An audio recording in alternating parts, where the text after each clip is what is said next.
Hello friends, welcome to our channel. Friends, जैसे आप लोगों को पता है, हम एक end to end Python project की 3 पार्ट वीडियो सीरीज़ बना रहे हैं, जिसके फर्स्ट पार्ट में हमने डिस्कस किया था डेटा एनालिसिस लाइफ साइकिल को। हमने समझा था अपने प्रोजेक्ट चार्टर को, उसके features like goals, objectives, deliverables, risk को जाना था। इन सभी फैक्टर्स को रिलेट किया था हमने अपने प्रोजेक्ट वेस्ट वाटर मैनेजमेंट से। हमने इंस्टॉल किए थे डिफरेंट पाइथन टूल, जिसकी हेल्प से हम पूरा पाइथन कोड लिखने वाले हैं। तो ये सारी एक्टिविटीज़ हमने पार्ट 1 या फिर मैं कहूँ वीडियो 1 में हमने कवर किए। अब इस वीडियो 2 में फ्रेंड हम ईटीएल एक्टिविटीज़ को परफॉर्म करेंगे। तो सबसे पहले हम क्या करेंगे, हम अपने डेटा को एक्सट्रैक्ट करेंगे। जो हमारी सीएसवी फाइल में डेटा है, हम उसको एक्सट्रैक्ट करेंगे। उसके बाद फ्रेंड्स हम different transformation activities like null value identification, duplicate values identification, data type conversion, ये सारा कुछ करेंगे। इसके बाद फ्रेंड्स हम मर्जिंग की एक्टिविटीज़ परफॉर्म करने वाले हैं, ग्रुप बाय, ये सारी एक्टिविटीज़ हम परफॉर्म करेंगे। तो ये सारा कुछ रहेगा आज के एजेंडा में। तो सीधे चलते हैं हम अपने टॉपिक की ओर। अब फ्रेंड्स, आप लोगों को पता है हमने विजुअल स्टूडियो कोड को डाउनलोड किया था। तो अब विजुअल स्टूडियो कोड को जब हम ओपन करेंगे तो कुछ ऐसी विंडो दिखेगी आपको। तो आप लोगों को क्या करना है, यहाँ पे एक्सप्लोरर, यहाँ पे जाना है। और जो फ़ोल्डर मैं आप लोगों के साथ शेयर करूँगा, जिसके अंदर हमारी सीएसवी फाइल्स होंगी, एक सैंपल नोटबुक फाइल होगी, जिसके रेफ़रेंस लेके आप खुद से भी प्रैक्टिस कर सकते हैं पूरे प्रोजेक्ट की। ये सब कुछ जो मटेरियल है, उस वाले फ़ोल्डर को आपको क्या करना है, यहाँ ओपन कर लेना है। तो अभी के लिए मैं क्या करूँगा, यहाँ पे दिस पीसी में जाके एजुकेशन वर्क, ये मेरा अपनी जो डायरेक्टरी है जहाँ पे मैंने फ़ोल्डर को सेव किया हुआ है। आप लोग जिस भी लोकेशन पे उसको सेव करेंगे, रेस्पेक्टिव लोकेशन से आप उसको पिक कर सकते हैं। तो यहाँ पे मैं पाइथन प्रोजेक्ट्स को सेलेक्ट कर लूँगा। ये मेरा फ़ोल्डर था वेस्ट वाटर मैनेजमेंट। तो मैंने ये फ़ोल्डर अपना सेलेक्ट कर लिया। तो जैसे आप यहाँ देख सकते हैं, यहाँ पे मेरे डेटा सेट वाला जो एक सब फ़ोल्डर है वो आ गया है, जिसके अंदर रेस्पेक्टिव सीएसवी फाइल्स प्रेज़ेंट है। तो अब फ्रेंड्स, आप लोगों को क्या करना है, आप लोगों को ये जो आइकन दिख रहा है यहाँ पे न्यू फाइल का, इसको क्लिक करना है और एक नई फाइल, अगर जो भी आप नाम देना चाहते हैं वो यहाँ दे सकते हैं। जैसे वेस्ट वाटर मैनेजमेंट प्रोजेक्ट, मैं कुछ ऐसा नाम दे रहा हूँ। आप कुछ भी अपने जो भी आप नाम इसमें देना चाहते हैं वो पहले आप इस फाइल का नाम दे देंगे। इसके बाद आपको इस फाइल को IPYNB इस एक्सटेंशन के साथ सेव करना है। तभी आपकी जुपिटर नोटबुक फाइल जो होगी, एक एम्प्टी जुपिटर नोटबुक फाइल यहाँ पे ओपन होगी। तो मैं जैसे ही IPYNB करूँगा, क्लिक करूँगा, तो अब आप देख सकते हैं यहाँ पे एक नोटबुक फाइल मेरी आ गई है। अगर मैं इसको स्मॉल करूँ, आप यहाँ देख सकते हैं ये मेरी एक नोटबुक फाइल आ गई है। और जैसे आप एनाकोंडा के थ्रू जो जुपिटर इंस्टॉल करते हैं, सेम आपको नोटबुक फाइल यहाँ पे भी मिल गई है। अब आप इसमें जो भी कोड लिखेंगे प्रोजेक्ट का, वो सेम तरीके से एग्जीक्यूट होगा जैसे हम वहाँ पे करते हैं। अब फ्रेंड्स, जो भी लाइब्रेरी हमें रिक्वायर होंगी, एक बार उनको देख लेते हैं। तो सबसे पहले मैं यहाँ बात करूँ तो सबसे पहले हमें रिक्वायर होगी पांडास। पांडास फ्रेंड बहुत ही एक इम्पॉर्टेंट लाइब्रेरी होती है। इसकी हेल्प से हम डिफरेंट टाइप की डेटा मैनिपुलेशन एक्टिविटीज परफॉर्म कर सकते हैं पाइथन के अंदर। तो पांडास के अंदर बेसिकली 2 इंपॉर्टेंट डेटा स्ट्रक्चर होते हैं। सबसे पहले सीरीज, जो एक वन डायमेंशनल डेटा स्ट्रक्चर होता है, और दूसरा होता है डेटा फ्रेम्स। अब ये जो डेटा फ्रेम्स होते हैं, they are 2 dimensional data structures. तो ये 2D डेटा स्ट्रक्चर होते हैं। और इनका एडवांटेज फ्रेंड्स ये रहता है कि ये हमारे को रोज और कॉलम में डेटा को प्रेजेंट करते हैं। इसकी हेल्प से, जैसे आप लोगों को सीक्वल में आप लोगों को पता हो, एक हमारी टेबल होती है, सेम टेबल लाइक स्ट्रक्चर ये हमें प्रोवाइड करते हैं डेटा फ्रेम। और उसकी हेल्प से हम डिफरेंट मैनिपुलेशन एक्टिविटीज परफॉर्म कर सकते हैं। तो ये जो डेटा फ्रेम स्ट्रक्चर होता है, हम इसका एक्सटेंसिवली यूज करने वाले हैं अपने प्रोजेक्ट में भी। तो इसका हम एक्सटेंसिव यूज करेंगे अपने प्रोजेक्ट में। इसके अलावा दोस्तों, पांडास के अंदर हमारे को डिफरेंट मेथड मिलते हैं, जैसे रीड सीएसवी, अगर सीएसवी फाइल हमें रीड करनी है, रीड एक्सेल, अगर एक्सेल फाइल रीड करनी है। इस तरीके से डिफरेंट हमारे को मेथड यहाँ पे मिलते हैं। इसके बाद फ्रेंड्स, अगर हमारे को कुछ मैं कहूँ cleansing, data cleansing activity perform करनी है, तो डेटा क्लींजिंग के अंदर अगर बात करूँ मैं, डुप्लीकेट वैल्यूज हमें चेक करनी है, या फिर हमको नल वैल्यूज को आइडेंटिफाई करना है, तो उसके पर्टेनिंग भी हमारे पास डिफरेंट मेथड्स होते हैं पांडास लाइब्रेरी में। तो ये बहुत ही, मैं कहूँ, एक इम्पॉर्टेंट लाइब्रेरी होती है अगर आप कुछ भी डेटा से रिलेटेड काम कर रहे हैं पाइथन के अंदर। तो इसकी इस लाइब्रेरी से रिलेटेड फ्रेंड्स मैं एक सेपरेट वीडियोस भी बनाऊंगा। अभी के लिए हाई लेवल मैंने जो डिटेल्स दिए वही रिक्वायर होंगे हमारे इस प्रोजेक्ट में। दूसरी लाइब्रेरी जो फ्रेंड होगी, जो पाइथन के अंदर बाय डिफ़ॉल्ट इंस्टॉल्ड होती है, दैट इज़ ओएस। तो इस लाइब्रेरी का यूज़ फ्रेंड्स हम बेसिकली अपने ऑपरेटिंग सिस्टम, जो हमारा ऑपरेटिंग सिस्टम होता है, उससे इंटरेक्शन के लिए करते हैं।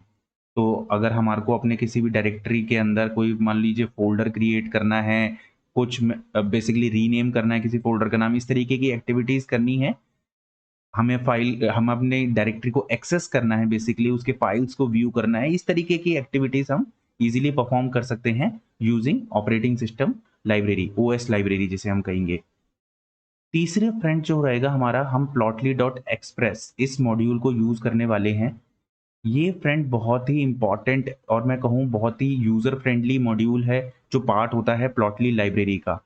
ये जो पार्ट होता है, ये प्लॉटली लाइब्रेरी का ही पार्ट होता है और इसकी हेल्प से फ्रेंड हम क्या कर सकते हैं, सिंगल लाइन ऑफ कोड, मैं आगे जब हम यूज़ करेंगे तब इसके बारे में डिटेल में बताऊँगा।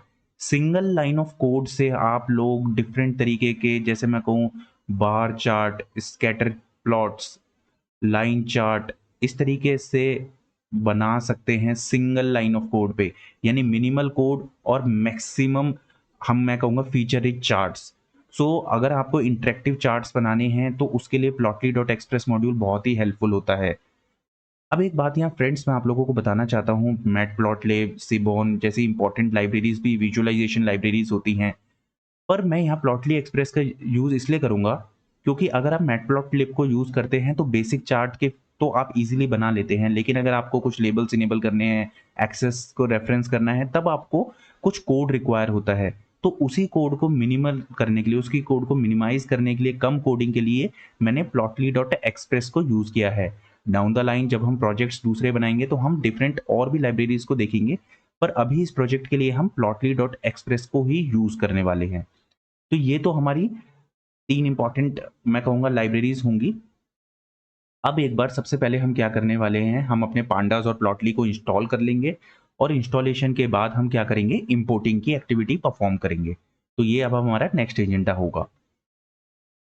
अब फ्रेंड्स हम क्या करेंगे, हम अपनी रेस्पेक्टिव लाइब्रेरीज़ को इंस्टॉल कर लेंगे। तो सबसे पहले हम पिप इंस्टॉल इस कमांड के थ्रू पांडास को इंस्टॉल करेंगे। तो जब हम कंट्रोल एंटर करेंगे, सबसे पहले कनेक्टिंग टू कर्नल, और ये पिप इंस्टॉल पांडास कमांड रन हो रही है। मेरे केस में रिक्वायरमेंट ऑलरेडी सेटिस्फाइड इसलिए आ रहा है क्योंकि मैंने पहले से ही पांडास को इंस्टॉल कर रखा है। आपके केस में क्योंकि आपने पांडास को इंस्टॉल नहीं किया होगा, तो आपको आपको बेसिकली आपका पांडास जो लाइब्रेरी होगी वो इंस्टॉल हो जाएगी। अब फ्रेंड्स हमें क्या करना है, हमें प्लॉटली को इंस्टॉल कर लेना है। तो मैं प्लॉटली के लिए भी सेम चीज़ यूज़ करूँगा, पिप इंस्टॉल प्लॉटली। सेम मेरे केस में रिक्वायरमेंट ऑलरेडी सेटिस्फाइड इसलिए आ रहा है क्योंकि मैंने पहले से इंस्टॉल कर रखा है। आपके केस में प्लॉटली लाइब्रेरी इस तरीके से इंस्टॉल हो जाएगी।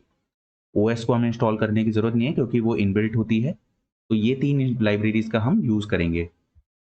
तो सबसे पहले मैं क्या करूँगा, हम इन तीनों लाइब्रेरीज़ को इंपोर्ट करेंगे। एंड यस फ्रेंड्स, अगेन एक इम्पॉर्टेंट बात, आप लोग जब भी कोड करें आप प्रॉपर कमेंटिंग दें, क्योंकि कमेंटिंग से क्या होता है, आपको आप किस सेल में क्या कोड लिख रहे हैं ये आपको क्लियर रहता है। डाउन द लाइन आप इस कोड को अगर अपनी टीम में किसी के साथ शेयर करते हैं, उसको भी एक ही ग्लिम्स में या एक ही ग्लांस में ये पता लग जाएगा कि भाई आपका कोड उस सेल में क्या कर रहा है। तो it is a good practice कि आप हमेशा कमेंट्स दें जो भी कोड आप लिख रहे हैं। तो हम यहाँ पे क्या करने वाले हैं, हम इंपोर्ट करने वाले हैं नेसेसरी लाइब्रेरीज को। तो इंपोर्टिंग द नेसेसरी लाइब्रेरीज, तो मैं क्या करूँगा, इंपोर्ट वर्ड को लिखूंगा यहाँ पे और यहाँ पे पांडास को इंपोर्ट कर लूँगा।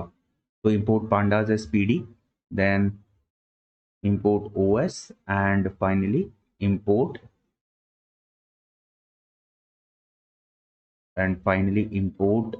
प्लॉटली। और इसका हम क्या करने वाले, प्लॉटली डॉट एक्सप्रेस मॉड्यूल का यूज़ करेंगे। तो import plotly dot express as PX, ये हो जाएगा। इसको हम कंट्रोल एंटर कर देंगे। अब फ्रेंड्स मेरे केस में ये सक्सेसफुली इंपोर्ट हो गया है। अगर आपके केस में कुछ इशू आता है तो आपको जो ये लाइब्रेरीज हम यूज़ कर रहे हैं इनको आपको रीइंस्टॉल करना पड़ेगा। अब सक्सेसफुल इंपोर्ट करने के बाद हम क्या करेंगे, हम इन लाइब्रेरीज़ के रिस्पेक्टिव मेथड्स को यूज़ करेंगे। विदाउट विच अगर हम इंपोर्ट नहीं करेंगे तो ये हम इन लाइब्रेरीज़ के मेथड्स को यूज़ नहीं कर पाएँगे। तो सबसे पहले मैं ओएस जो मेरी लाइब्रेरी है इसके थ्रू देखूँगा कि हमारी जो फ़ोल्डर है उसके अंदर क्या-क्या फ़ाइल्स लगी हैं। इसको बेसिकली इसकी हेल्प से हम एक्सेस कर पाएँगे अपनी डायरेक्टरी को और देख पाएँगे क्या-क्या कंटेंट है उसके अंदर। तो अब नेक्स्ट स्टेप हमारा वो रहेगा। तो अब मैं क्या करूँगा, यहाँ ओएस का डॉट लिस्ट dir क्योंकि हमें लिस्ट करना है डायरेक्टरी का कंटेंट, लिस्ट dir इसको यूज़ कर लूँगा। सिंगल कोट्स में हम क्या करेंगे, पाथ को पास कर देंगे जिसका कंटेंट देखना है हमें। तो लेट्स सपोज़ अगर मैंने जहाँ पे फाइल्स रखी हैं उसके उस फ़ोल्डर के कंटेंट को हमें देखना है और इसको कंट्रोल एंटर करेंगे, तो आप देख सकते हैं ये मेरा पाथ था बेसिकली, ये डेटा सेट फ़ोल्डर के अंदर मेरी फाइल्स पड़ी थी। तो जैसे ही मैंने लिस्ट dir किया तो respective files, source treatment plants, waste water treatment fact, ये 3 फाइल्स जिन फाइल्स का हम यूज़ करेंगे इस प्रोजेक्ट में, वो तीनों फाइल्स यहाँ लिस्ट हो गई हैं। तो इस तरीके से आप लोग भी अपने डायरेक्टरी के कंटेंट को लिस्ट कर सकते हैं यूजिंग दिस मेथड। तो एक बार अगर हम यहाँ पे कमेंट दे दें, listing the content of directory, तो इस तरीके से हो जाएगा। अब नेक्स्ट स्टेप में फ्रेंड्स हमें क्या करना है, इन फाइल्स को रीड करना है। तो रीड करने के लिए फ्रेंड्स हम क्या करेंगे, रीड CSV मेथड का यूज़ करेंगे। तो pd डॉट रीड CSV इस मेथड का यूज़ करेंगे और हम रेस्पेक्टिव जो भी फाइल्स होंगी उनको रीड कर लेंगे। तो सबसे पहले मैं क्या करूँगा, अपनी फर्स्ट फाइल जो है उसको यहाँ पे पास करूँगा। तो क्योंकि हमारे इसी पाथ पे हैं ये फाइल्स, तो सबसे पहले मैं ये पाथ दे दूँगा और उसके बाद रेस्पेक्टिव फाइल का नाम, तो मेरी सोर्स CSV फाइल है, तो कॉपी कर लेंगे हम यहीं से और इसको पेस्ट कर देंगे। तो यहाँ पे कुछ एरर आ रहा है, ओके, इसको हम हटा देंगे। तो आप जैसे यहाँ देख सकते हैं मेरी रेस्पेक्टिव फाइल का डेटा यहाँ पे आ गया है। तो बेसिकली एक ये डेटा फ्रेम है। तो अगर मैं यहाँ आप लोगों को दिखाऊँ, this is our data frame, ये हमारा डेटा फ्रेम है यहाँ पे और इस डेटा फ्रेम के अंदर ये हमारी सारी रोज़ हैं, ये हमारी रोज़, दीज़ आर आवर, ये जो हैं दीज़ आर आवर कॉलम्स, ये जो होंगे ये हमारे कॉलम्स हो जाएंगे। तो एक तरीके से हमने क्या किया है, यहाँ पे अपने डेटा फ्रेम के अंदर अपने CSV फाइल को रीड करके डाल दिया है और एक टेबुलर स्ट्रक्चर बेसिकली बना दिया है, जिससे आगे आने वाले जो भी हमें मैनिपुलेशन करनी है, डेटा की चार्टिंग करनी है, उसके लिए हमारे पास डेटा रेस्पेक्टिव फॉर्मेट में आ जाए। अब मैं क्या करूँगा, सबसे पहले तो इस डेटा फ्रेम को हम नाम दे देंगे सोर्सेस अंडरस्कोर df। सिमिलरली हम दूसरी फाइल्स को भी रीड कर लेंगे और उसके लिए मैं यहाँ पे कर दूंगा सोर्सेस की जगह नेक्स्ट फाइल है ट्रीटमेंट प्लान, तो इसको कॉपी कर लेंगे हम यहाँ पे, ये पेस्ट कर दिया है मैंने, control enter.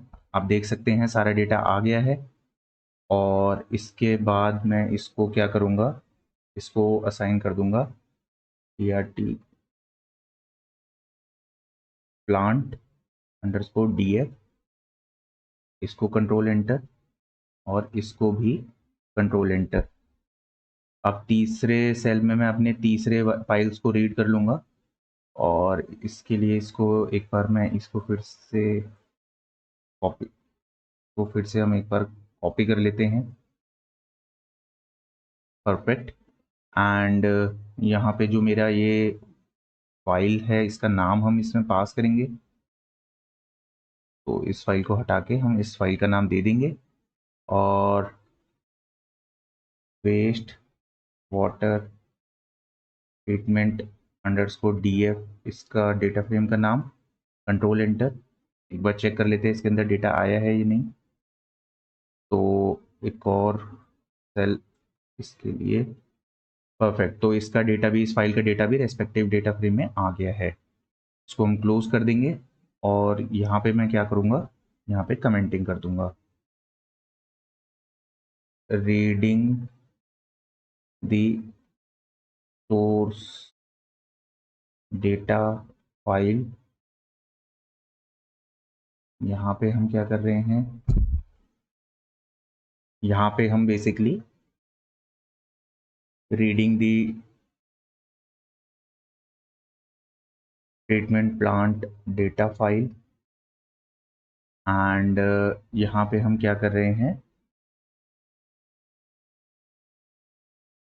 Reading the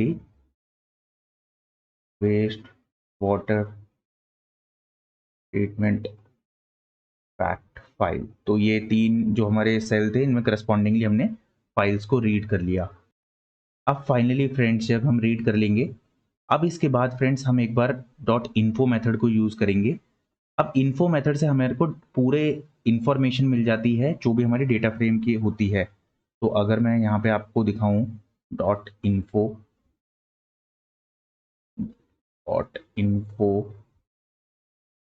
yes and control enter करता हूँ, तो आप देख सकते हैं यहाँ पे कि ये जो है मेरा source TF that is data frame. यहाँ पे देख सकते हैं this is data frame and यहाँ पे आप देख सकते हैं जो मेरे कॉलम्स हैं उनके नाम हैं, जैसे source ID, source name, industry sector, ये 3 कॉलम्स हैं इस डेटा फ्रेम में और 4 रोज हैं। डेटा टाइप है int64 ऑब्जेक्ट ऑब्जेक्ट।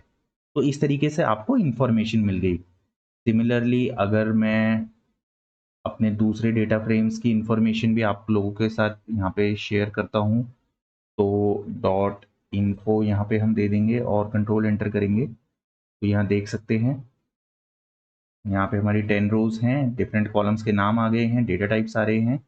तो बेसिकली अभी मैं आप आगे जाके जब हम डेटा टाइप कन्वर्जन करेंगे तब आपको ये इन्फॉर्मेशन जो मेथड है उसकी हेल्प रहेगी, क्योंकि आपको पता होगा कि इनिशियल क्या डेटा टाइप था कॉलम का और आप किस डेटा टाइप में आप चेंज कर रहे हैं। सिमिलरली अगर मैं यहाँ पे इस वाले डेटा फ्रेम को भी सेलेक्ट कर लूँ और यहाँ पे डॉट इन्फो इसको कर देता हूँ, परफेक्ट। यहाँ पे हमारी 1050 जो रोज हैं वो हैं और डेटा टाइप के रेस्पेक्टिव जो भी कॉलम्स हैं उनके रेस्पेक्टिव डेटा टाइप्स भी दिख रहे हैं हमें। तो इस तरीके से हमको इंफॉर्मेशन मिल जाती है अपने डेटा फ्रेम से रिलेटेड। अब फ्रेंड्स हम आगे क्या करेंगे, हम नल वैल्यूज, डुप्लीकेट वैल्यूज इनको चेक करेंगे और डेटा टाइप कन्वर्जन जो भी हमें रिक्वायर्ड है अपने प्रोजेक्ट से रिलेटेड वो डेटा टाइप कन्वर्जन परफॉर्म करेंगे। ओके तो फ्रेंड्स अब हम क्या करेंगे, data cleansing and transformation activities को स्टार्ट करेंगे। तो मैं यहाँ पे क्या करूँगा, सबसे पहले मेंशन करता हूँ data cleansing and transformation activities. तो अब हम ये एक्टिविटीज को शुरू करेंगे। परफेक्ट एंड इसके बाद हमें क्या करेंगे, हम इसको सबसे पहले क्या करेंगे, हम डेटा क्लींजिंग एक्टिविटीज। तो डेटा क्लींजिंग एक्टिविटीज में फ्रेंड्स हम क्या करने वाले हैं, चेकिंग नल एंड डुप्लीकेट, ये 2 एक्टिविटीज हम परफॉर्म करेंगे। Checking null values and duplicate rows. Perfect. तो अब हम स्टार्ट करते हैं। सबसे पहले इसके लिए फ्रेंड्स हमें क्या करना होगा, हम अपने डेटा फ्रेम के ऊपर चलेंगे। तो हमारा सब फर्स्ट डेटा फ्रेम है sources underscore DF, this is our first data frame, control enter yes. इसके बाद हम इसमें क्या करेंगे, इज नल डाल देंगे, कंट्रोल एंटर। तो आप देख सकते हैं कोई भी मेरी नल वैल्यू नहीं है, तो ये सारी वैल्यूज फॉल्स आ गई हैं।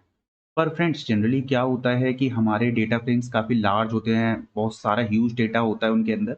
तो हम क्या करेंगे, हम डॉट सम फंक्शन भी यूज़ करेंगे जिसकी हेल्प से हमें पता लग जाएगा कि किसी भी कॉलम में कोई नल वैल्यूज़ हैं या नहीं। तो हम देख सकते हैं हमारे सारे column, source ID, source name, industry sector, सभी के अंदर हमारे किसी के भी अंदर बेसिकली कोई नल वैल्यू नहीं है। सिमिलरली हम अदर डेटा फ्रेम्स के लिए भी ये चेक कर लेंगे। तो हम अगले डेटा फ्रेम की तरफ चलते हैं, that is treatment plant underscore DF.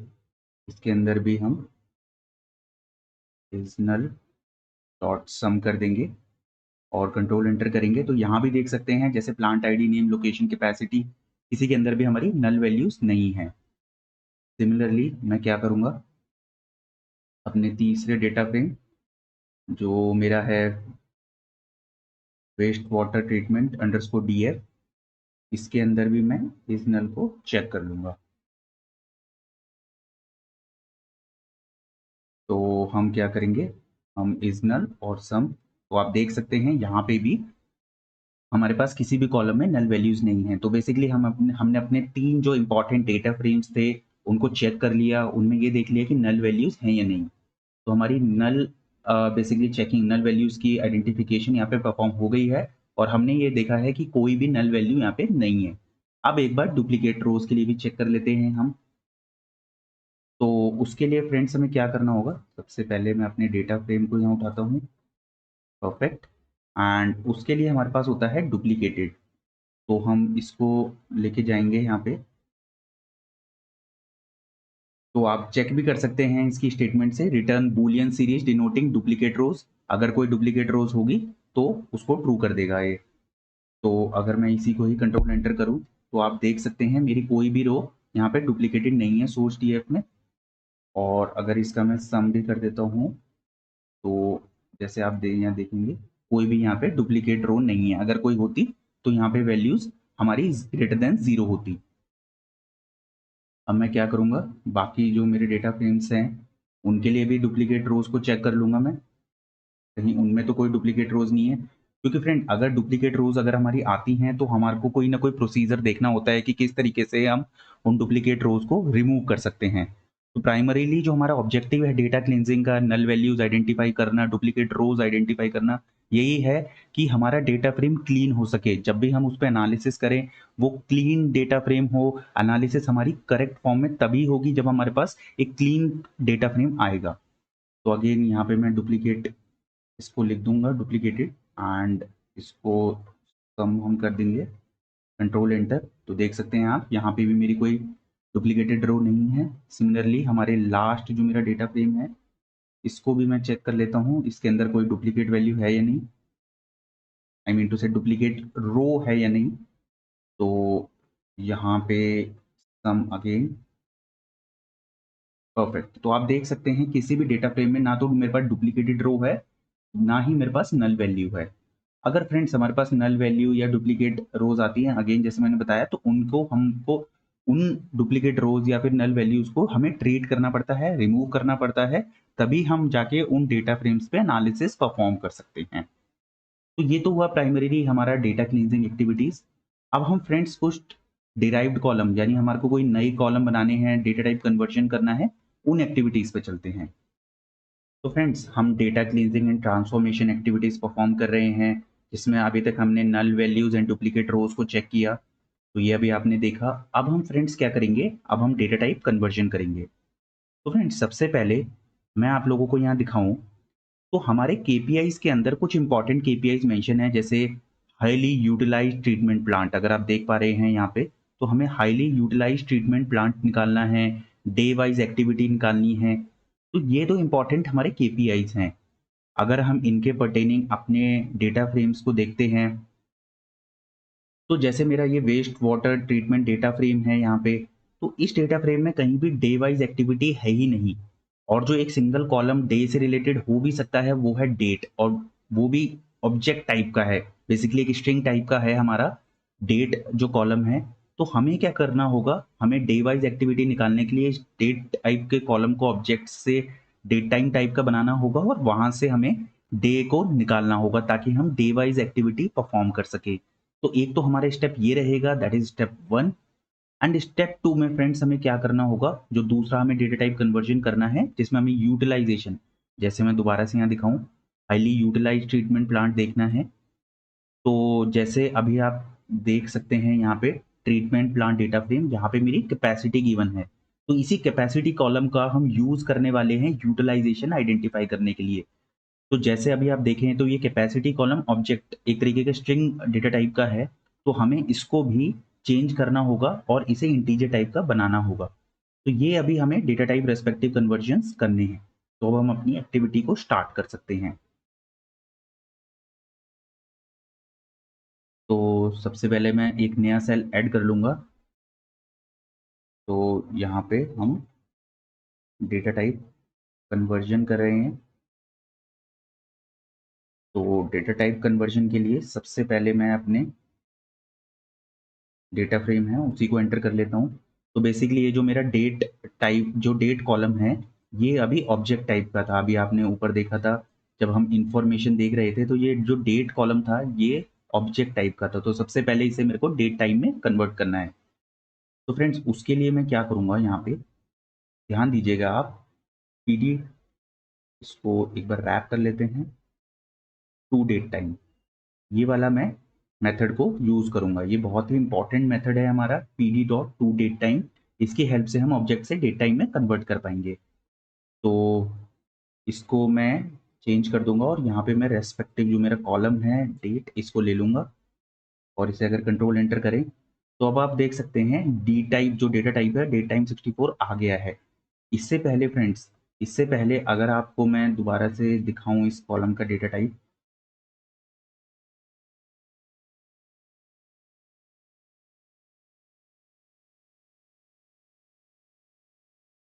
तो ये ऑब्जेक्ट टाइप का था। अब ऑब्जेक्ट से ये बेसिकली हमारा डेट टाइम 64 में आ चुका है।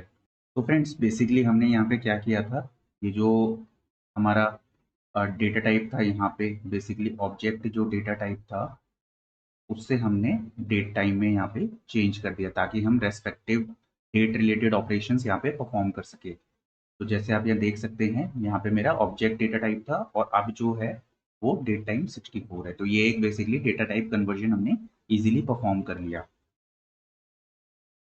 अब बेसिकली यहाँ पे फ्रेंड्स मेरे को क्या करना है, एक नए कॉलम को डिराइव करना है, जो एक वीक डे करके एक नया कॉलम है, उससे उसे ड्राइव करना है यूजिंग दिस डेट कॉलम। तो अब हम वो एक्टिविटी परफॉर्म करेंगे। तो अब बेसिकली क्या होगा, यहाँ पे मैं कोड में लिखता हूँ, तो हम we are deriving new column weekday, perfect. And इसके लिए सबसे पहले मेरे को ये जो चेंजेस हैं इनको सेव करना होगा। तो मैंने अभी जस्ट डिस्प्ले के लिए किया था यहाँ पे, इसको एक बार हम सेव कर देंगे, कंट्रोल एंटर, यस। एंड इसके डेट कॉलम को ले लेंगे। तो फ्रेंड्स अब हमारे को क्या करना है, बेसिकली वीकडे निकालना है। तो उसके लिए फ्रेंड्स हमें एक्सेसर यूज करना पड़ेगा। जब भी फ्रेंड्स हम कोई सीरीज यानी डेटा फ्रेम कॉलम पे काम कर रहे हैं और उस पर डेट टाइम टाइप का कोई हमारे को मेथड अप्लाई करना है, तो हम डायरेक्टली डॉट लगा के वो मेथड यूज नहीं कर सकते। उसके लिए मुझे एक्सेसर यूज करना होता है। तो डेट टाइम के जब मेरे को रेस्पेक्टिव मेथड्स जो डेट टाइम से रिलेटेड है उनको यूज करना है, तो उसके लिए फ्रेंड्स मुझे dt यूज करना होगा। तो dt dot basically day name, अगर मैं इसको क्लिक करता हूँ तो एक बार इसको हमें मेथड लेना है। तो आप देख सकते हैं ये मंडे संडे इस तरीके से वीकडे के नाम मेरे आ गए हैं। तो यहाँ पे हमने क्या किया, बेसिकली ये जो था दिस इज माई एक्सेसर, ये मेरा एक एक्सेसर था जो हमें यूज करना होता है। फ्रेंड्स एक्सेसर जो होता है वो हमें यूज करना होता है जब भी हम सीरीज या फिर मैं कहूँ डेटा फ्रेम के किसी कॉलम पे डायरेक्टली काम करना चाहते हैं। डेटा फ्रेम के कॉलम पे अगर आपको डायरेक्टली काम करना है तो आपको एक्सेसर्स का यूज होता है। इस एक्सेसर की हेल्प से क्या हुआ, dt एक्सेसर की हेल्प से हम डेट टाइम टाइप के मेथड्स को यहाँ यूज कर पाए, that is day underscore name. तो अब एक बार बेसिकली ये हमने कर दिया है। अब इस ये जो वैल्यूज आई हैं इसको हम रेस्पेक्टिव कॉलम यानी जो न्यू कॉलम होगा उसमें असाइन कर देंगे। तो यहाँ पे मैं क्या करूँगा, इसी को कॉपी कर लूँगा, पेस्ट, एंड इस कॉलम का नाम हम वीकडे दे देंगे, कंट्रोल एंटर। और एक बार अगर हम अपने जो डेटा फ्रेम है उसको दोबारा इन्फो इस पे मेथड लगाते हैं और देखते हैं अब क्या इंफॉर्मेशन आई है इसमें। तो अपडेटेड इंफॉर्मेशन मैं कहूँ तो उसको चेक कर लेते हैं, कंट्रोल एंटर। तो आप देख सकते हैं यहाँ पे मेरा जो डेट, ये जो मेरा डेट टाइप का था, जो डेट कॉलम था वो ऑब्जेक्ट से डेट टाइम 64 में चेंज हो गया है, दैट इज फर्स्ट चेंज जो हमारा डेटा टाइप कन्वर्जन था। और फिर हमने क्या किया, एक डिराइव कर लिया नया column weekday from the state column, जो बेसिकली अभी ऑब्जेक्ट टाइप का है। तो ये बेसिकली 2 एक्टिविटी हमने यहाँ पे परफॉर्म कर ली हैं। अब हम क्या करेंगे, हमारी जो दूसरा हमें चेंज करना है that is treatment plant data frame है, उसको परफॉर्म करते हैं।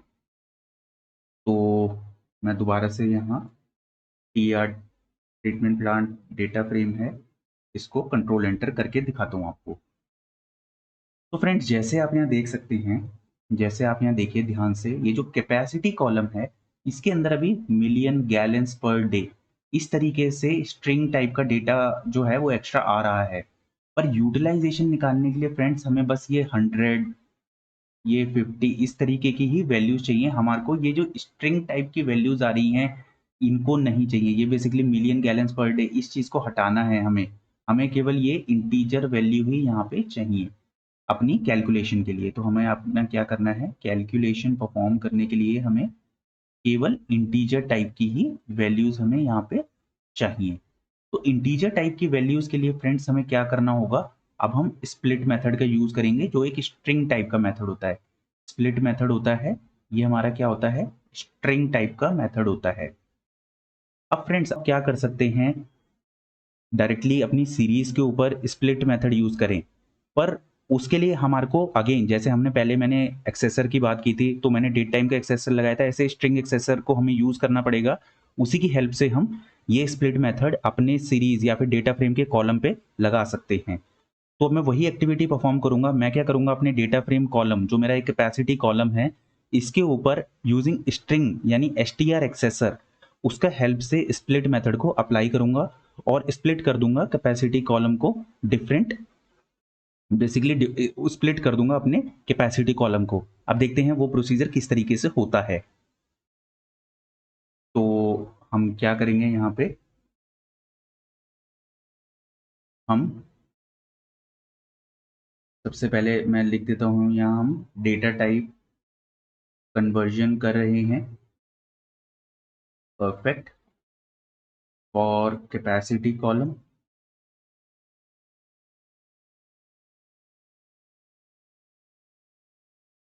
तो हम क्या करेंगे यहाँ पे, सबसे पहले अपना ट्रीटमेंट प्लांट डीएफ के कैपेसिटी कॉलम को ले लेंगे। अब फ्रेंड्स अगर मैं सोचूं कि मैं स्प्लिट इसके बाद डायरेक्टली यूज कर लूं, कुछ ऐसे करके मैं यूज कर लूं, तो आप देखेंगे एरर आ गया है। मैं डायरेक्टली, मैंने आपको बताया हम अपनी सीरीज या डेटा फ्रेम के किसी कॉलम पर डायरेक्टली मेथड्स यूज नहीं कर सकते। तो उसके लिए फ्रेंड्स मुझे क्या करना होगा, एक्सेसर यूज करना होगा। और मैं यहाँ क्या करूँगा, str एक्सेसर को यूज करूँगा। तो जैसे यूज करूँगा अब आप देख सकते हैं मेरी जो पूरी ये स्ट्रिंग थी ये स्प्लिट हो गई है। पर अभी आप देखिए यहाँ पे मैंने क्या किया था, कोई भी स्पेस नहीं दिया था, तो उसकी वजह से एक एक कैरेक्टर स्प्लिट हो गया। तो मुझे एक एक कैरेक्टर को स्प्लिट नहीं करना, मुझे बेसिकली क्या करना है, दोबारा से अगर मैं आपको यहाँ पे दिखाऊं इसको, तो हम कॉपी कर लेते हैं और यहाँ पे आपको दोबारा से मैं दिखाता हूँ हमें क्या करना है। हमें बेसिकली ये 100 और मिलियन के बीच में इस स्पेस के थ्रू, ये वाला जो स्पेस है बेसिकली इसके थ्रू हमें स्प्लिट करना है। तो यहाँ मैं क्या करूँगा, यहाँ पे स्पेस दे दूंगा और अब अगर कंट्रोल एंटर करता हूँ तो आप देख लीजिए मेरी स्ट्रिंग स्प्लिट हो गई है, कॉमा सेपरेटेड। अब मुझे क्या करना है, यहाँ पे जो ये मेरा 100, 50, 25 है इसको पिक कर लेना है। अगेन फ्रेंड अगर मेरे को ये 100, 50, 25 इसमें से पिक करना है तो मुझे स्ट्रिंग एक्सेसर यूज करना होगा, क्योंकि अगला मेथड जो यूज होने वाला गेट वो भी स्ट्रिंग मेथड है। तो उसके लिए अगेन मेरे को स्ट्रिंग एक्सेसर को यूज करना होगा। तो मैं यहाँ क्या करूंगा, फिर से स्ट्रिंग एक्सेसर को यूज करूंगा और गेट कर लूंगा। और गेट फ्रेंड जैसे आप लोगों को पता है इंडेक्सिंग 0 से स्टार्ट होती है, तो फर्स्ट पोजीशन पे जो एलिमेंट है पिक करना में, जैसे 100, 50, उसके लिए मुझे मुझे यहाँ पे 0 देना होगा वैल्यू।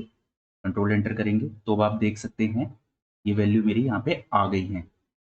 पर अभी भी फ्रेंड्स आप देखते हैं इसका जो डेटा टाइप है वो ऑब्जेक्ट है, तो इसको भी मुझे इंट में कन्वर्ट करना है। तो मैं क्या करूँगा, एज टाइप मेथड को यूज करूंगा और यहाँ पे इंट में इसको चेंज कर दूंगा। अभी आप देख सकते हैं जो वैल्यूज है मेरी इंट 32 में आ गई हैं। और अब मैं चाहूँ तो इसी के अंदर भी चेंजेस कर सकता हूँ, पर मैं क्या करूँगा एक न्यू कॉलम ही बना लूंगा, कैपेसिटी अंडरस्कोर न्यू, ऐसे करके मैं अभी कॉलम का नाम दे दूंगा यहाँ पे। और इसको कंट्रोल एंटर कर देंगे। तो अब अगर मैं दोबारा से इसको हम डिलीट कर देते हैं एक बार, और यहाँ पे हम इन्फो मेथड को अप्लाई करते हैं अपने ट्रीटमेंट प्लांट डेटा फ्रेम पे। तो यहाँ इन्फो में मैं जाऊँ, कंट्रोल एंटर करूँ, तो देख सकते हैं मेरा एक नया कॉलम जो था कैपेसिटी न्यू int 32 टाइप का आ गया है, जिसके अंदर इंटीजर वैल्यूज़ है। तो फ्रेंड्स एक बार अगर हम अपनी एक्टिविटीज़ जो हमने cleansing and transformation activities perform की हैं, उनको समराइज़ कर लेते हैं। तो फ्रेंड्स सबसे पहले यहाँ पे हमने क्या किया था कि यहाँ तक हमने नल वैल्यूज़ को आइडेंटिफाई किया था कि कोई नल वैल्यूज़ तो नहीं है हमारे डेटा फ्रेम में। ये हमने एक्टिविटी परफॉर्म की। इसके बाद फ्रेंड्स हमने यहाँ पे डुप्लीकेट रोज़, यहाँ से यहाँ तक अगर मैं आपको दिखाऊँ, यहाँ से और यहाँ तक हमने डुप्लीकेट रोज़, जो भी हमारे डुप्लीकेट रोज़ तो नहीं है हमारे डेटा फ्रेम में, उसको आइडेंटिफाई किया था यहाँ पे हमने। एंड उसके बाद फ्रेंड्स हमने क्या किया यहाँ पे, इसके बाद इस स्टेप में फ्रेंड्स, इस स्टेप में हमने क्या किया था, यहाँ पे हमने डेटा टाइप कन्वर्जन किया था। यहाँ पे मैं डेटा टाइप कन्वर्जन यहाँ लिख देता हूँ। इस स्टेप में फ्रेंड हमने क्या किया था, न्यू कॉलम को ड्राइव किया था। परफेक्ट। तो अब नेक्स्ट देखते हैं। एंड यहाँ पे फ्रेंड्स अगर मैं यहाँ दिखाऊँ आपको स्पेसिफिकली इस पर्टिकुलर सेल में हमने यहाँ किया था split and then data type conversion, both हमने यहाँ पे परफॉर्म किया था। एंड फ्रेंड्स अगेन मैं आपको एक चीज़ यहाँ बताना चाहूँगा, जब हम मल्टीपल मेथड्स को जैसे यहाँ पे और ये चीज़ कर रहे हैं परफॉर्म, इस चीज़ को हम बोलेंगे मेथड चेनिंग। यहाँ पे हमने मेथड्स की चेनिंग कर दी है, यहाँ पे मल्टीपल मेथड्स को हमने यूज़ किया है, so this is called method चेनिंग। तो ये मेथड चेनिंग की एक्टिविटी होती है। आप अगर चाहते तो हम इसी स्टेप को इस पर्टिकुलर जो हमने सिंगल स्टेप में कर दिया, इन एक्टिविटीज़ को मल्टीपल स्टेप में भी परफॉर्म कर सकते थे, पर यहाँ पे हमने क्या किया है, सारी एक्टिविटीज़ को सिंगल स्टेप में परफॉर्म कर दिया। तो दिस इज कॉल्ड मेथड चेनिंग। ये इंपॉर्टेंट कंसेप्ट है मेथड चेनिंग का, जो आपका यूज़ होता है। तो यहाँ पे हमने स्प्लिट किया, डेटा टाइप का कन्वर्जन किया और फाइनली न्यू कॉलम को डिराइव कर लिया। तो अब तक हमने ये सारी एक्टिविटीज़ परफॉर्म की। तो फ्रेंड्स जब भी हम डेटा की प्रिपरेशन कर लेते हैं, उसके बाद फ्रेंड्स शुरू होता है डेटा मॉडलिंग। डेटा मॉडलिंग, जिसके अंदर फ्रेंड्स हम क्या करते हैं, हम अपनी टेबल्स के बीच में, लेट सपोज हमारे पास ये एक टेबल है या एक ये टेबल है, और पाइथन के वर्ड्स में अगर हमारे पास ये डेटा फ्रेम है और एक ये डेटा फ्रेम है, df1 एंड df2, तो इनके बीच में हम रिलेशनशिप को स्टैब्लिश करते हैं on the basis of some की कॉलम, यानी जो कॉलम दोनों में प्रेजेंट है उस कॉलम के बेसिस पे हम इस डेटा फ्रेम और ये जो डेटा फ्रेम्स है इनके बीच में रिलेशनशिप को स्टैब्लिश करते हैं हम यहाँ पे। तो अब हम यही करने वाले हैं, हम रिलेशनशिप को स्टैब्लिश करेंगे अपने एग्जिस्टिंग डेटा फ्रेम्स के अंदर और एक न्यू डेटा फ्रेम बनाएंगे फॉर परफॉर्मिंग द एनालिसिस। तो अब ये हमारा नेक्स्ट स्टेप रहने वाला है। तो मैं यहाँ पे मार्क डाउन कर दूंगा and this is data modelling step. Okay, तो अब हम कोड लिखते हैं इसका सेल में। तो यहाँ पे हमें क्या करना है, establishing new relationship between sources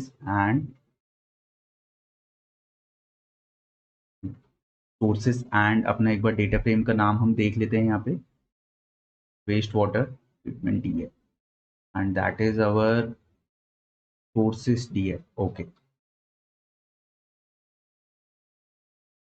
exactly नाम ही लिख लेते हैं हम यहाँ पे, एंड ये होगा हमारा सोर्सेस डीएफ। परफेक्ट। अब एक बार हम फ्रेंड्स सोर्सेज डीएफ के डेटा को देखते हैं। ओके, तो यहाँ पे हमारे पास source ID, source name, industry sector है, और एक बार waste water treatment data frame को भी चेक कर लेते हैं। ओके, तो आप देख सकते हैं फ्रेंड्स, यहाँ पे हमारे पास सोर्स आईडी थी। एक बार मैं दोनों को अगर यहाँ पे आप लोगों को दिखाऊं तो मी एंड यस, इस इधर मैं सोर्सेज डीएफ को भी लिख देता हूँ। ओके, तो अब आप यहाँ देख सकते हैं फ्रेंड्स, अगर आप यहाँ ध्यान दें तो यहाँ पे मेरे पास सोर्स आईडी ये वाला कॉलम है हमारे सोर्सेज डेटा फ्रेम में, और सिमिलरली वेस्ट वाटर ट्रीटमेंट जो डेटा फ्रेम है उसके अंदर भी हमारा सोर्स आईडी ये की कॉलम प्रेजेंट है। तो मेरे पास सोर्स आईडी करके मेरे पास की कॉलम यहाँ पे प्रेजेंट है। अब इस की कॉलम की फ्रेंड्स हेल्प से हम क्या करेंगे, अपने सोर्सेज डेटा फ्रेम और अपने waste water treatment data frame to be precise, इन दोनों को ज्वाइन करेंगे। तो इन डेटा फ्रेम्स को ज्वाइन करके हम क्या करेंगे फ्रेंड्स, एक हमारा ये डेटा फ्रेम मान लीजिए हमारा सोर्सेस है, ये वाला डेटा फ्रेम हमारा क्या है, वेस्ट वाटर है। तो इनके बीच में हम ज्वाइन करेंगे और इसकी हेल्प से एक नया डेटा फ्रेम हम यहाँ पे क्रिएट करेंगे। तो ये अब हमारी नेक्स्ट एक्टिविटी रहने वाली है।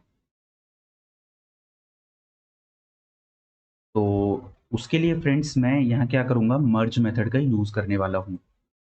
तो हम एक बार इस यहीं पे ही मर्ज मेथड को परफॉर्म करते हैं। तो अब क्या होगा फ्रेंड्स, सबसे पहले pd डॉट मर्ज, ये जो मेथड है,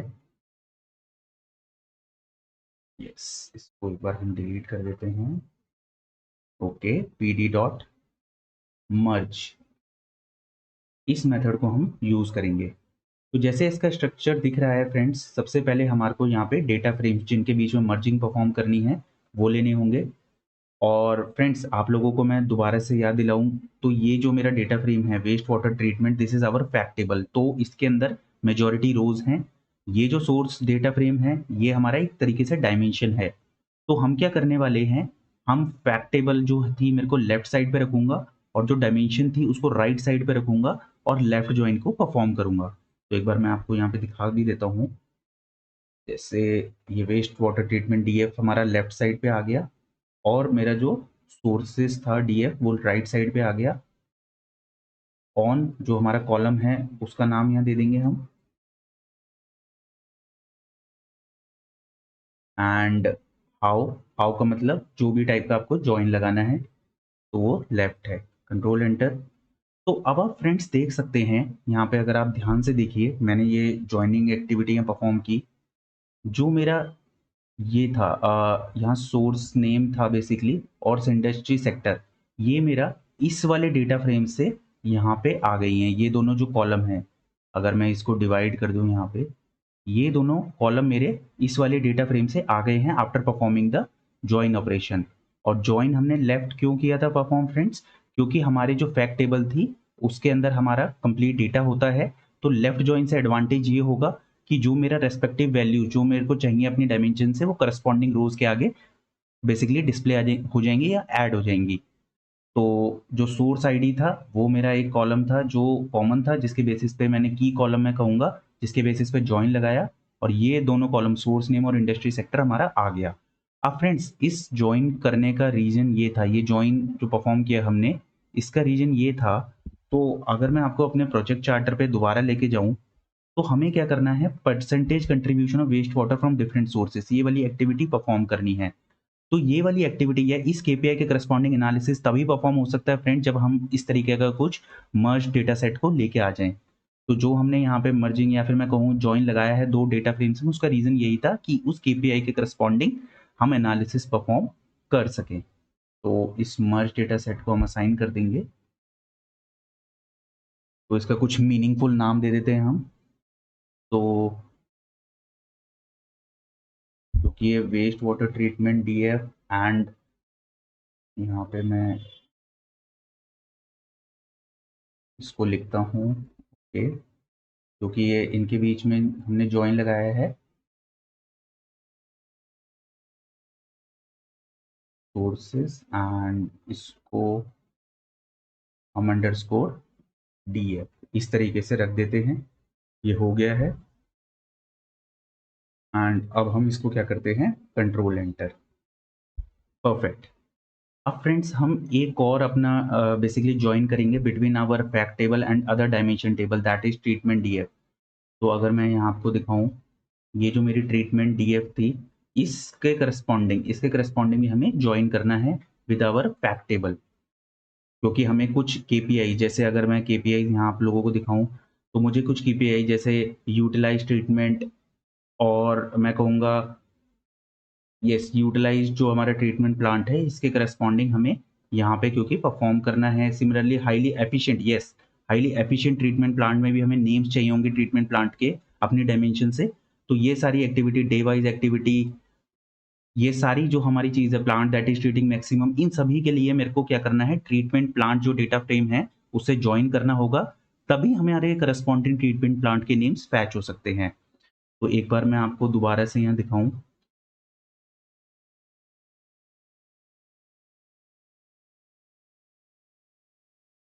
अपने वेस्ट वाटर ट्रीटमेंट, तो आप देखिए यहाँ पे मेरे पास प्लांट आईडी तो है, पर यहाँ पे मेरे पास प्लांट नेम नहीं है। तो हमारे को अपनी जो विजुअलाइजेशन करनी है उसके अंदर प्लांट नेम्स को भी दिखाना होगा। तो हम क्या करेंगे, हम प्लांट आईडी के बेसिस पे जॉइन लगाएंगे। अब एक बार मैं ट्रीटमेंट प्लांट वाले डेटा फ्रेम को भी आपको दिखा देता हूँ। ओके, तो जैसे आप यहाँ देख सकते हैं फ्रेंड्स, तो मेरे पास प्लांट आईडी, यहाँ पे भी प्लांट आईडी है और यहाँ पे भी मेरे पास प्लांट आईडी प्रेजेंट है। मेरे पास दोनों जगह प्लांट आईडी है। तो ये क्या होगा, प्लांट आईडी मेरा की कॉलम की तरह काम करने वाला है, और इस की कॉलम की हेल्प से हम ये जो दोनों हमारे डेटा फ्रेम हैं इनके बीच में जॉइन लगा देंगे। तो दोबारा से वही एक्टिविटी परफॉर्म करते हैं, और मैं दोबारा बता देता हूँ उसका रीज़न जॉइन का क्या है, क्योंकि हमें केपीआई के करस्पॉन्डिंग एनालिसिस करनी है, और जो ट्रीटमेंट प्लेन्स के नेम हैं, या फिर मैं कहूँ जो ये कैपेसिटी न्यू हमने कॉलम बनाए थे, ये तभी आप यूज़ कर सकते हैं जब हमारे इन दोनों डेटा फ्रेम्स के बीच में जॉइन हो। तो अभी के लिए मैं क्या करूँगा, pd डॉट मर्ज दोबारा से मैं यहाँ कर लूँगा। अगेन लेफ्ट साइड पे मेरा waste water treatment DF, right side पे मेरा ट्रीटमेंट जो प्लांट डीएफ है वो होगा। ऑन जो की कॉलम होगा उसका नाम दे देंगे, that is plant ID, and how में किस टाइप का जॉइन लगाना है, दैट इज लेफ्ट। तो फ्रेंड्स, लेफ्ट की जगह आप यहाँ पे अदर टाइप के जॉइंस लाइक इनर आउटर वो भी यूज़ कर सकते हैं, पर अभी के केस में क्योंकि मुझे इनर लेफ्ट जॉइन यूज़ करना है तो मैं लेफ्ट लिख दूंगा। तो अब आप देख सकते हैं, अगर मैं इसको थोड़ा सा यहाँ पे दिखाऊं आप लोगों को, तो अब आप यहाँ पे देखिए, ये जो है यहाँ से लेकर ये जो सारे मेरे कॉलम्स थे, ये हमारे जॉइन के बाद जो हमारे ट्रीटमेंट डीएफ के कॉलम्स थे वो यहाँ पॉपुलेट हो गए हैं, और प्लांट आईडी के बेसिस पे हमने जॉइन लगाया था, दैट इज वाज आवर की कॉलम। तो ये हमारी जो जॉइनिंग एक्टिविटी थी, मर्जिंग जो हमने की दोनों डेटा फ्रेम्स के बीच में, वो परफॉर्म हो गई है। एंड अब इसको भी कुछ मीनिंगफुल नेम दे देते हैं। तो मैं क्या करूँगा, इसी को कॉपी करके यहाँ सोर्सेज की जगह ट्रीटमेंट प्लांट लिख दूंगा। तो हम क्या करेंगे, इसको कॉपी करेंगे और यहाँ जो होगा इसको मैं चेंज कर, ओके, एंड इसको हम एग्जीक्यूट कर देंगे। तो फ्रेंड्स, हमने क्या किया यहाँ पे, एक बार अब इन सबको अनवांटेड जितने भी सेल्स थे उनको हटा देते हैं हम, वो हमने केवल डेटा व्यू करने के लिए बनाए थे। एंड प्रॉपर कमेंट्स यहाँ पे लिख देते हैं हम अपने। फ्रेंड्स, कमेंट्स देना बहुत ही इंपॉर्टेंट होता है, क्योंकि इससे रीडेबिलिटी ऑफ कोड बढ़ती है। साथ ही साथ आपको जब कोड शेयर करते हैं तो जो कोई अगर दूसरा हमारा कोलीग अगर उस कोड को यूज़ कर रहा है, उसको भी ईजी रहता है आइडेंटिफाई करना कि क्या हो रहा है हमारे कोड के अंदर। तो रिप्लेस कर देंगे, तो यहाँ पे मैंने प्रॉपर कमेंट्स यहाँ पे दे दिए। तो ये फ्रेंड्स हमने क्या किया, ये भी एक अनवांटेड एक्टिविटी थी। तो फ्रेंड्स, हमने क्या किया, डेटा मॉडलिंग कर दी, बेसिकली रिलेशनशिप स्टैब्लिश कर दिए।